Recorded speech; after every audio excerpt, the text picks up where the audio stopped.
এক গ্রামের ছিল একটি ছেলে, তার নাম কাল্লু। সে দেখতে ছিল কালো, গায়ে ভালো কাপড় ছিল না, হাতে ছিল না 1 টাকাও। এই কারণেই গ্রামের মানুষ তাকে তুচ্ছ করত, অবহেলা করত, কেউ তাকে আপন ভাবত না। দিন গ্রামের সবাই মিলে কাল্লুকে ভীষণ অপমান করলো। সেই অপমান তার বুকের ভেতর আগুন জ্বালিয়ে দিল। তোমাদের মনে কোনো মমতা নেই। তোমাদের ভালোবাসা পাওয়ার জন্য আমি অনেক কষ্ট করেছি, কিন্তু আজ বুঝেছি এই ভালোবাসা আমি আর চাই না। চোখ ভরা জল আর ভাঙা মন নিয়ে সে গ্রাম ছেড়ে চলে গেল এক নির্জন দ্বীপের উদ্দেশ্যে। একদিন সে দেখল একটি গুহা থেকে সোনালী আলো বেরোচ্ছে।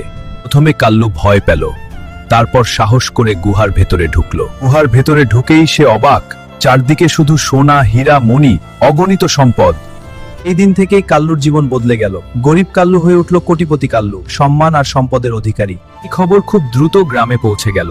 গ্রামের লোকজন দল বেঁধে তার কাছে চলে এলো। কাল্লু ভাই, তুমি এতদিন কোথায় ছিলে? আমরা তো তোমাকে অনেক খুঁজছি। এদিন আমার কিছু ছিল না, সেদিন কেউ আমাকে ভালোবাসেনি। আজ টাকা হয়েছে বলেই তোমরা এসেছো। এটা ভালোবাসা নয়, এটা লোভ। গল্প আমাদের শেখায় মানুষকে তার সম্পদ দিয়ে নয়, তার মানুষত্ব দিয়ে বিচার করতে হয়।